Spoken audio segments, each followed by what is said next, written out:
이제 다 함께 묵다하심으로 수요 예배를 시작하겠습니다.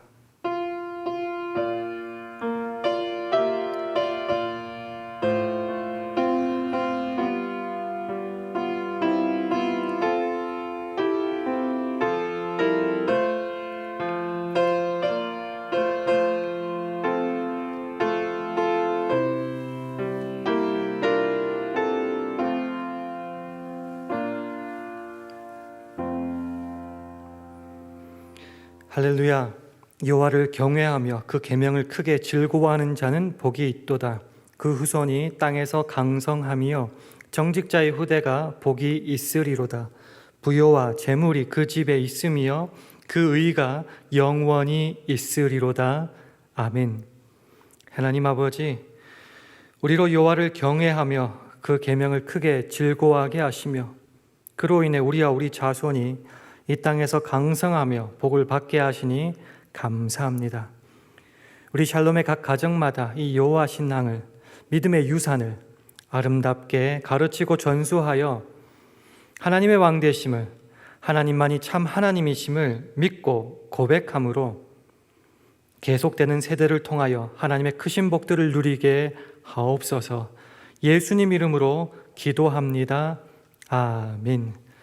우리 찬송가 340장, 새 찬송가로는 542장, 찬송가 340장 함께 하시겠습니다.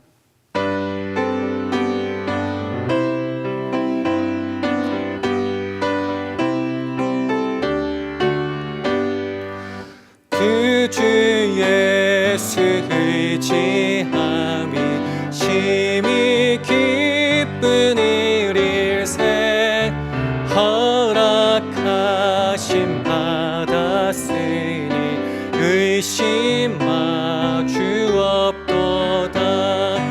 예수 믿는 것은 받은 증거만 보다. 예수 귀한 예수 믿음 더욱 주소서. 그 주 예수 의지함이 심히 기쁜 일일세 주를 믿는 나의 마음을 그의 피에 적시네. 예수 믿는 것은 받은 증거만 도다. 예수 귀한 예수 믿음 더욱 주소서. 그 주 예수 의지하여 죄악 벗어버리네. 안위 받고 영생함을 주께 모두 얻었네. 예수 믿는 것은 받은 증거만 도다. 예수 귀한 예수 믿음 더욱 주소서. 그 주 예수 의지하여 구원함을 얻었네. 영원 묵은 지나도록 함께 계시리로다. 예수 믿는 것은 받은 증거만 도다. 예수 귀한 예수 믿음 더욱 주소서. 아멘. 오늘 주신 하나님의 말씀은 사사기 2장 6절에서 10절 말씀입니다. 제가 가진 성경으로 구약 360이면 사사기 2장 6절에서 10절까지의 말씀을 우리 한 절씩 교독하시겠습니다. 전에 여호수아가 백성을 보내매 이스라엘 자손이 각기 그 기업으로 가서 땅을 차지하였고 백성이 여호수아의 사는 날 동안과 여호수아 뒤에 생존한 장로들 곧 여호와께서 이스라엘 위하여 행하신 모든 큰 일을 본 자의 사는 날 동안에 여호와를 섬겼더라. 여호와의 종 눈의 아들 여호수아가 110세의 죽음에 무리가 그의 기업의 경내 에브람 산지 가스산 북 딥낫 헤레스에 장사하였고 함께 읽습니다. 그 세대 사람도 다 그 열조에게로 돌아갔고 그 후에 일어난 다른 세대는 여호와를 알지 못하며 여호와께서 이스라엘을 위하여 행하신 일도 알지 못하였더라. 아멘. 할렐루야. 수요 예배에 오신 여러분들을 주님의 이름으로 축복하고 환영합니다. 함께 예배 드리시는 분이 계시다면 주의 평강을 기원하며 서로 샬롬으로 인사하는 시간 가지겠습니다. 샬롬, 샬롬. 내일이 땡스기빙 데이입니다. 이날은 하나님께서 베풀어 주신 수많은 감사의 제목들을 기억하면서 하나님께 감사하는 날입니다. 감사의 제목들 참 많으시겠죠? 근데 오늘은 특별히 한 가지 감사의 제목 한번 발견하며 또 점검해 보는 시간 가지겠는데요. 그것이 무엇이냐?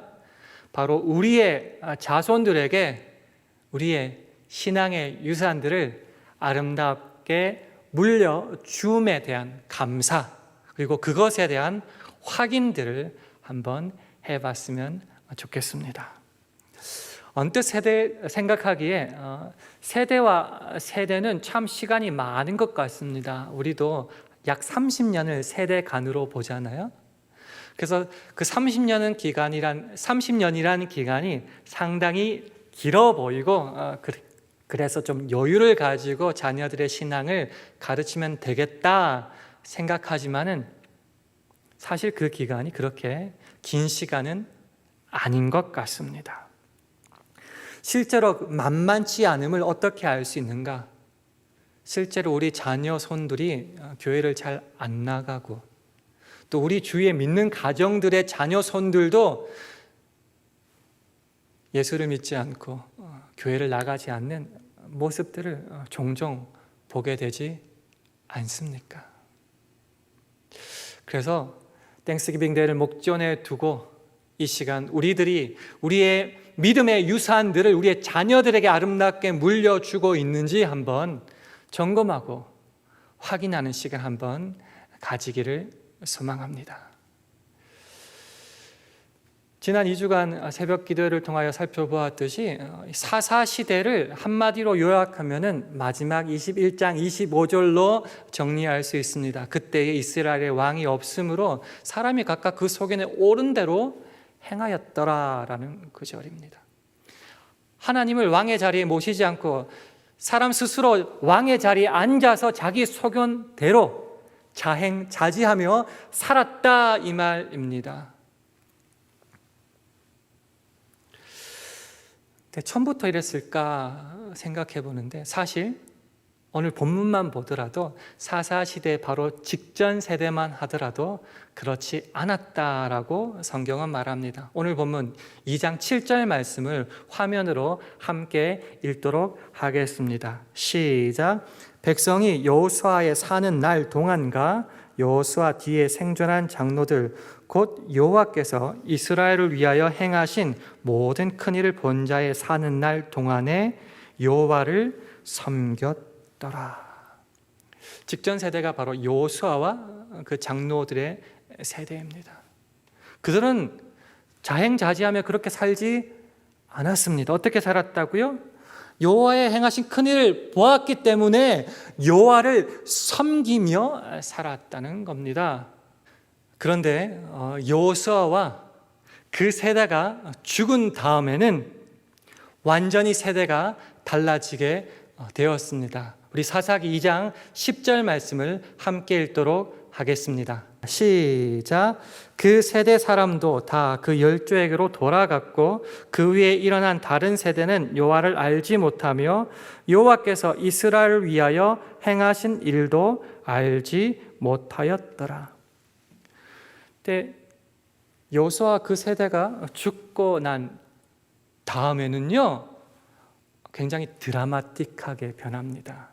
뭐라고 표현하고 있느냐 하면은 그 후에 일어난 다른 세대.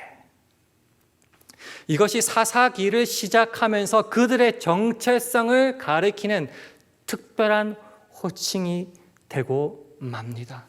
그 후에 일어난 다른 세대. 이 세대는 어떤 세대였다고요? 여호와를 알지 못하는 세대입니다. 여호와의 행하신 일을 알지 못하는 세대입니다. 이게 무슨 말이냐고 하면요, 하나님을 섬기는 신앙이 세대를 이어 전수되지 못했다라는 것을 확인시켜주는 구절입니다. 7절까지만 하더라도 여호수아와 그 장로들의 세대는 여호와를 섬겼다고 되어 있습니다. 그러나 그 후에 일어난 다른 세대는 놀랍게도 여호와를 알지도 못하고 그 행하신 일도 알지 못했다. 세대와 세대는 시간상으로는 그냥 자연스럽게 연결되는 세대입니다. 연속선상에 있는 것이 바로 세대와 세대인데, 신앙적으로는 연속적이지 못하고 끊겨버렸고 단절되고 삐걱대고 있다, 성경은 말하고 있는 것입니다. 우리는 여호수아의 고별 설교 기억합니다. 멋진 설교 있지 않습니까? 오직 나와 내 집은 여호와를 섬기겠다. 그렇게 멋진 유언과도 같은 고별 설교를 했던 여호수아였는데, 왜 그 세대는 이 믿음을 전수하는데 실패하고 말았을까라는 것입니다. 그러면 우리가 좀 궁금하게 여기는 게 그것이죠. 여호수아가 죽은 후에, 그 세대가 죽은 후에 2장 10절 그 후에 일어난 다른 세대까지 도대체 무슨 일이 발생하였기에 그 간격이 그렇게 커지고 말았을까? 사사기를 시작하면서 사사기 마지막과 같은 그런 자행자지하는 모습은 없는 것 같습니다. 그것을 어떻게 알 수 있냐고요? 성경이 그렇게 시작하고 있으니까요. 사사기 1장 1절과 2절 말씀 우리 화면을 통해서 함께 읽도록 하겠습니다. 시작. 여호수아가 죽은 후에 이스라엘 자손이 여호와께 묻자와 가로되 우리 중 누가 먼저 올라가서 가나안 사람과 싸우리이까? 여호와께서 가라사대 유다가 올라갈지니라. 보라, 내가 이 땅을 그 손에 붙였노라 하시니라. 사사기를 시작하는 장면입니다. 가나안과 전쟁을 앞두고 그들이 스스로 판단하지 않습니다. 여호와께 묻습니다. 가나안 사람과 싸우는데 누가 먼저 올라갈까요? 여호와께 묻고 있는 장면이 나옵니다. 그리고 여호와께서 가라사대 유다가 올라갈지라 그 땅을 그 손에 붙였다, 이렇게 말씀하시죠. 무슨 말이냐고 하면은 사사기 제일 마지막에 그때 이스라엘 왕이 없었으므로 했죠. 아직 정치제도상 왕이 등장하지 않습니다. 그렇지만은 실질적으로 보이지 않지만 왕이 있다는 것을 사사기 시작은 보여주고 있습니다. 하나님께, 여호와께 묻고 여쭙고 행하신 대로 순종하는 삶이 사사기 초기만 해도 나타나기 때문입니다. 그 순종했을 때 어떤 일이 발생하였을까요? 4절 말씀 우리 화면을 통해서 함께 읽도록 하겠습니다. 시작. 유다가 올라가매 여호와께서 가나안 사람과 브리스 사람을 그들의 손에 붙이신지라. 하나님께 물었고 하나님이 명하셨고 순종하여 갔을 때 그 손에 붙이셔서 승리를 하게 됩니다.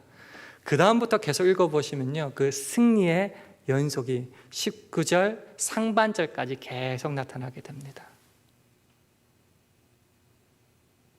이렇게 계속 흘러가면 참 멋있을 것 같은데요, 19절 하반절에 드라마틱한 변화가 일어나게 됩니다. 어떤 일이 발생하였을까요? 우리 화면을 보시고 19절 하반절 함께 읽도록 하겠습니다. 시작. 골짜기에 거민들은 철병거가 있으므로 그들을 쫓아내지 못하였으며. 이게 무슨 뜻일까요?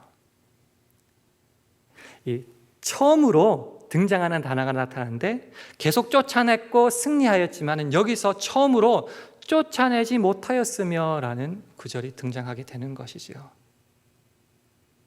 그럼 왜 쫓아내지 못하였나요? 성경은 말하기를 그 골짜기의 거민들에게는 특별한 무기가 있었답니다. 그게 뭔가? 철병거가 있었답니다.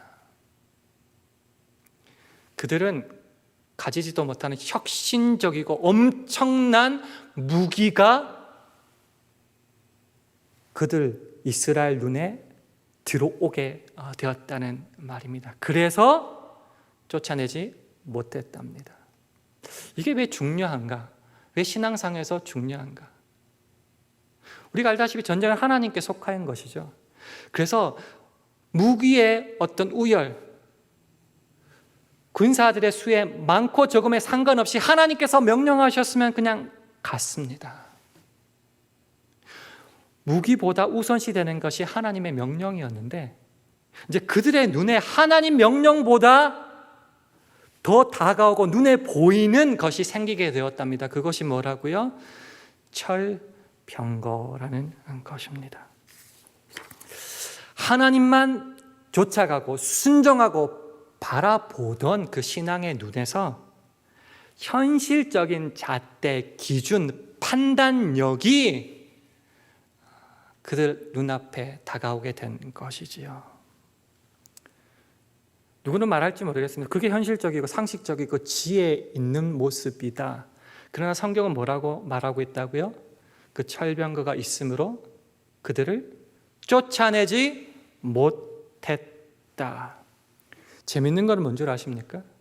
그 다음부터 쫓아내지 못함의 역사와 기록들이 계속하여 반복되고 있다는 것입니다. 하나님의 명령보다 앞서고 현실적인 어떤 기준들이 그 눈을 채우기 시작할 때에 쫓아내지 못하고 쫓아내지 못했다라는 것입니다. 쫓아내지 못하면 두 가지 의미가 있겠죠. 첫째는 무기가 너무 강성해서 실제로 못 쫓아낸 거가 있을 거고요. 둘째는 점령은 했는데 이겼는데 이제 하나님 말씀보다 더 우선되는 현실적인 눈들이 생기기 때문에 하나님은 그들을 쫓아내라고 그들과 언약을 맺지 말라고 하셨음에도 내가 귀찮은 노역들을 부리기 위해서 실제로 안 쫓아내는 일들도 계속하여 반복된다는 것입니다. 그것을 합하여 쫓아내지 못한 겁니다. 결국 똑같죠. 결론은 하나님 명령보다 현실적인 무엇인가가 판단의 기준이 되고 있다라는 겁니다. 이게 현실적이고 똑똑하고 지혜로운 것일까요? 아니면 신앙에 문제가 있는 모습일까요? 하나님이 분명하게 답을 해주고 계십니다. 사사기 2장 1절과 2절 말씀을 우리 화면을 통해서 함께 읽도록 하겠습니다. 시작. 여호와의 사자가 길갈에서부터 보김에 이르러 가로되 내가 너희로 애굽에서 나오게 하고 인도하여 너희 열조에게 맹세한 땅으로 이끌어 왔으며 또 내가 이르기를 내가 너희에게 세운 언약을 영원히 어기지 아니하리니 너희는 이 땅 거민과 언약을 세우지 말며 그들의 단을 헐라 하였거늘 너희가 내 목소리를 청종치 아니하였도다. 그리함은 어찜이뇨. 신명기를 통해서 모세를 통하여서 계속하여 하신 말씀에 그 요약 2절의 말씀에 나오죠. 이 땅 거민과 언약을 세우지 말아라. 그리고 그들의 단을 헐어라. 여호와만 섬기며 여호와만 붙잡고 사는 삶을 살아라. 그것이 하나님과의 계약의 언약의 내용 아닙니까? 그런데 어떻게 되었다고요? 이제 그 순종하는 눈에서 다른 것이 눈에 띄게 생겼다는 것입니다. 그래서 그들을 쫓아내지 않았다는 거죠. 노력을 시켰다는 것이죠. 현실적인 필요가 하나님 명령보다 우선시 되었다는 것이죠. 그럴 때 결과가 뭐라고요? 3절 말씀 화면을 통해서 함께 읽도록 하겠습니다. 시작. 그러므로 내가 또 말하기를 내가 그들을 너희 앞에서 쫓아내지 아니하리니 그들이 너희 옆구리에 가시가 될 것이며 그들의 신들이 너희에게 올무가 되리라 하였노라. 너희들은 너희가 잘 싸워서 싸워 이겼다고 생각하느냐? 아니야. 내가 그들을 쫓아낸 것 아니냐. 너희들이 먼저 언약을 깨웠으니 나도 지키지 않겠다. 내가 그들을 너희 앞에서 쫓아내지 않겠다. 그래서 그들이 너희 옆구리에 가시가 되고 그들의 신이 너희의 올무가 될 것이다. 지혜로운 게 아니라는 말씀이시죠. 우리가 종종 살아가면서 우리의 모든 기도의 제목이 때로 현실적인 물질적인 것에 집중할 때가 있습니다. 그리고 그것을 받았을 때만 지혜롭고 신앙에 성공했고 기도의 응답을 받았다고 생각할 때가 있는데 그건 다 부수적이라는 것이죠. 너희는 먼저 그의 나라와 의를 구하는 것이 우선시 되어야 된다는 것이죠. 그러나 지금 그 후에 일어난 다른 세대는 다른 현실적인 것이 눈에 들어오고 있다는 것입니다. 그래서 이들의 운명을 상징적으로 보여주는 구절이 이제 등장하게 되는 것이죠. 2장 4절과 5절 말씀 화면을 통해 함께 읽도록 하겠습니다. 시작. 여호와의 사자가 이스라엘 모든 자손에게 이 말씀을 이름해 백성이 소리를 높여 운지라. 그러므로 그곳을 이름하여 복임이라 하니라. 무리가 거기서 여호와께 제사를 드렸더라. 다 울었대요. 그래서 우는 자들이라는 복임이라는 지명이 생기게 되었는데요. 우리가 놓치지 말아야 될 것이 있어요. 이것이 정말 회개하면서 하나님 앞에 부끄러워서 흘리는 회개의 눈물이 아니라는 것입니다. 그럼 왜 울었는가? 고통과 괴로움이 너무너무 극심하여서 우는 겁니다. 왜요? 이 그들의 눈은 하나님에게서 세상 현실적인 것으로 옮겨져 갔기 때문에 거기서 벗어나지 못한다는 겁니다. 그래서 이제 상징적이죠. 복임. 앞으로의 사사시대는 이렇게 흘러갈 것이다. 어떻게요? 눈이 이미 돌아가서 하나님의 징벌을 받아 그 괴로움과 고통에 울게 되는 역사들이 계속 일어나게 될 것이다. 그런 세대를 통칭하는 용어가 뭐라고요? 그 후에 일어난 다른 세대. 여호와를 알지도 못하며 그 행하신 일도 알지 못하는 세대.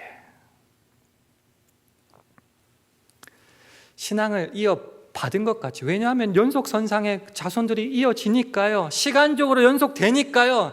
하지만 실제 그들의 모습은 신앙적으로 단절되어 가고 있고 눈은 하나님에게서 세상으로 옮겨갔고 그래서 우는 일들이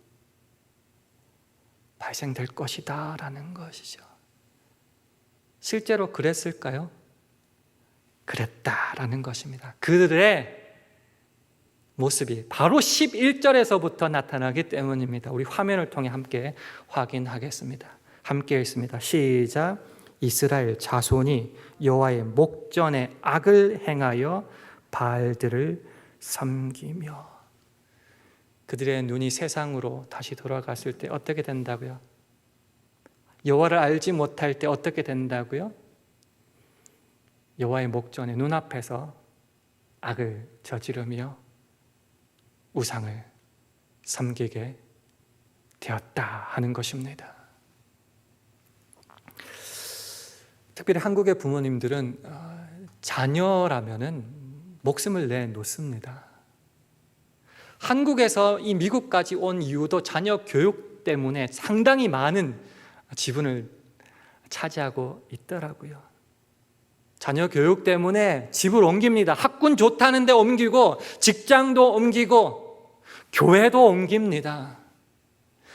자녀 어느 대학 가는지, 어떤 직장, 누구와 결혼하고 어떤 집을 사야 되는지 지독하게 관심을 많이 가집니다. 그런데 이에 비하여 자녀들의 신앙에는 때로 등한시할 때가 많습니다.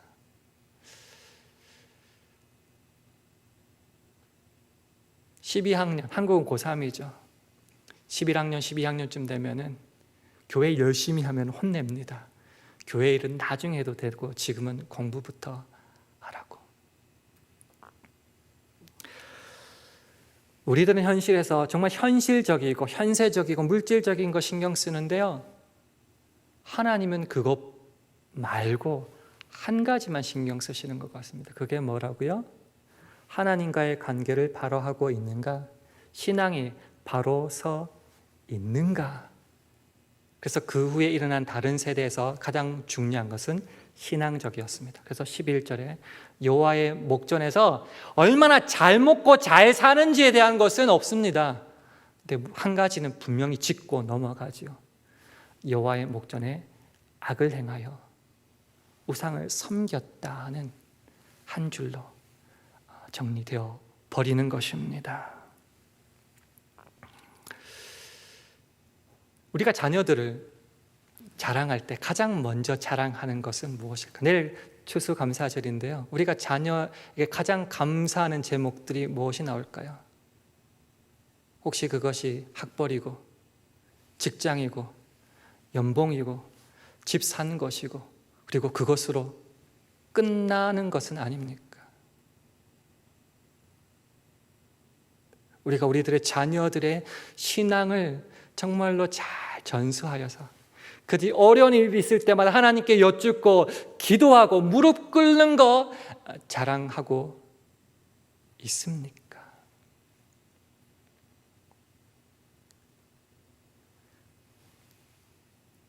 좋은 가정교육이든 나쁜 가정교육이든 놀랍게도 세대와 세대를 이어서 전수되고 있습니다. 우리가 역대기 지금 계속 살펴보고 있는데 거기 악한 3대 왕이 등장하는데 바로 오므리와 아합과 아하시아입니다.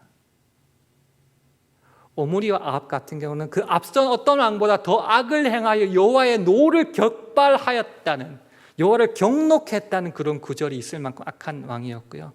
그 할아버지와 아버지 모습 보니까 아하시아도 당연히 악을 행하죠. 3대가 이어져 가는 겁니다. 좋은 교육뿐만 아니라 나쁜 교육도 세대와 세대를 이어가 전수되는 것입니다. 반대로 디모데의 집안은 사도 바울이 그렇게 칭찬하지요. 그 외조모 로이스와 어머니 유니게와 디모데까지의 이런 아름다운 신앙이 그 속에 있음을 발견하고 기뻐한다. 목사니까 저는 돈 버는 거 솔직히 잘 모르고 능력도 없습니다.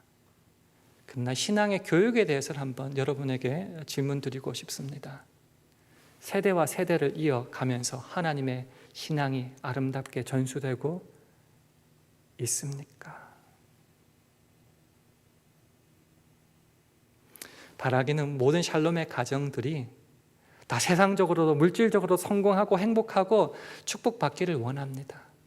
하지만 그것보다 우선하여서 신앙의 교육이 대가 제발 끊기지 말고 그 위에 일어난 다른 세대가 되지 말고 아름답게 이어지기를 원합니다. 그래서 디모데의 그 3대 이어진 그 신앙의 모습을 한번 기대하면서 우리 다 함께 디모데 후서 1장 5절 말씀 우리 화면으로 함께 읽도록 하겠습니다. 시작. 이 믿음은 먼저 내 외조모 로이스와 내 어머니 유니게 속에 있더니 내 속에도 있는 줄을 확신하노라. 여러분의 자녀는 주님 앞에 한 줄로 어떻게 평가받기를 원하십니까? 안타까운 오늘 사사기 2장 10절의 말씀처럼 그 후에 일어난 다른 세대 아니면 각자 자기 소견에 옳은 대로 행한 세대, 아니면은 온전히 여호와를 섬긴 세대. 그 시작은 놀랍게도 우리로부터 시작됩니다. 나는 이미 늙었고 힘이 없다 말씀하십니까? 아니요. 신앙의 유전은 그 할아버지, 할머니로부터 아버지, 어머니에게로 그리고 손주들에게도 이어지는 것입니다. 말씀을 맺겠습니다. 내일 이제 추수감사절입니다. 많은 감사의 제목들 하나님께 영광 돌리시되 한 가지, 우리의 믿음이 자녀 손들에게 아름답게 이어지고 있는지 한번 점검하시고, 잘 이어지고 있다면 하나님께 영광 돌리며, 혹시 부족한 면이 있으면 주님 앞에 깨어서 점검하며 다시금 이 신앙의 전수에 힘을 쓰므로 세대와 세대를 통하고 연결하여서 주님을 잘 섬기고 복을 받을 수 있는 여러분, 그리고 여러분의 가정 될 수 있기를 주님의 이름으로 축원드립니다. 이 시간 함께 기도하겠습니다. 하나님 아버지, 추수감사절을 앞두며 우리가 살아온 모든 세월을 되돌아볼 때에 모든 것이 하나님의 은혜임을 깨달으며 찬송과 영광을 돌려드립니다. 하나님, 우리로 현실적이고 물질적인 것에만 집중하며 살지 않도록 하여 주시옵소서. 먼저 하나님과의 관계, 신앙을 올바로 정립하게 하시고 뿐만 아니라 우리의 자녀 손들에게까지 그 신앙을 온전하게 전수할 수 있도록 축복하여 주시옵소서. 이 일에 힘쓰므로 하나님을 섬기는 그 복과 기쁨, 그 만족이 세대를 흘러 온전하게 이어지게 하시고 그것이 우리의 자랑스러운 추수감사절의 감사 제목이 되게 하여 주옵소서. 예수님 이름으로 기도합니다. 아멘. 교회 소식 한 가지만 전해드리겠습니다. 주부와 함께 보내드린 새 예산안 기호를 잘 살펴보시고 그리고 동봉된 투표 용지에 새 예산안 개표에 대한 그런 찬성, 반대 여부를 표시하셔서 12월 5일까지 토요일까지 교회에 도착할 수 있도록 반송 봉투에 넣어 보내주시면 감사하겠습니다. 이제 우리 마지막으로 찬송가 341장 하신 후에 주기도문 하심으로 수요 예배 마치도록 하겠습니다.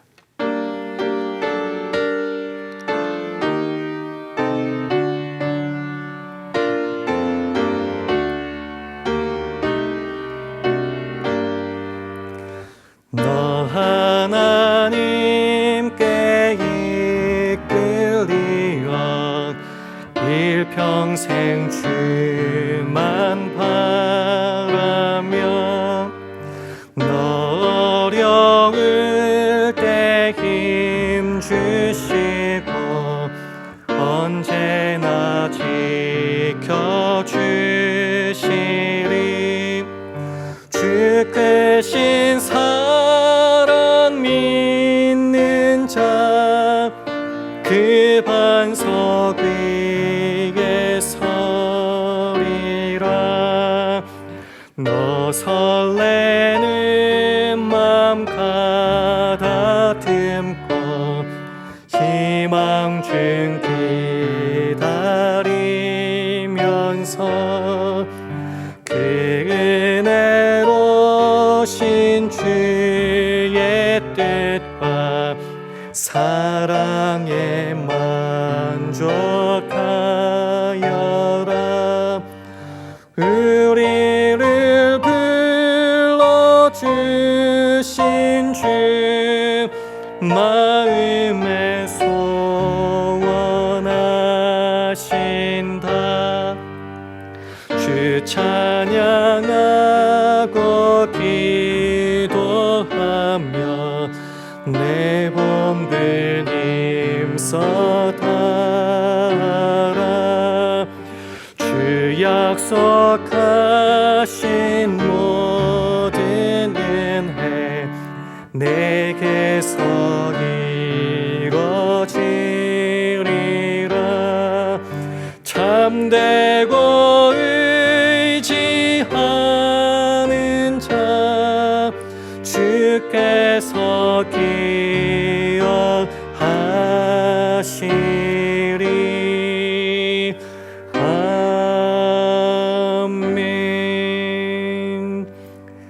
하늘에 계신 우리 아버지여, 이름이 거룩히 여김을 받으시오며 나라 임하옵시며 뜻이 하늘에서 이룬 것 같이 땅에서도 이루어지이다. 오늘날 우리에게 일용할 양식을 주옵시고 우리가 우리에게 죄 지은 자를 사하여 준 것 같이 우리 죄를 사하여 주옵시고 우리를 시험에 들게 하지 마옵시고 다만 악에서 구하옵소서. 대개 나라와 권세와 영광이 아버지께 영원히 있사옵나이다. 아멘.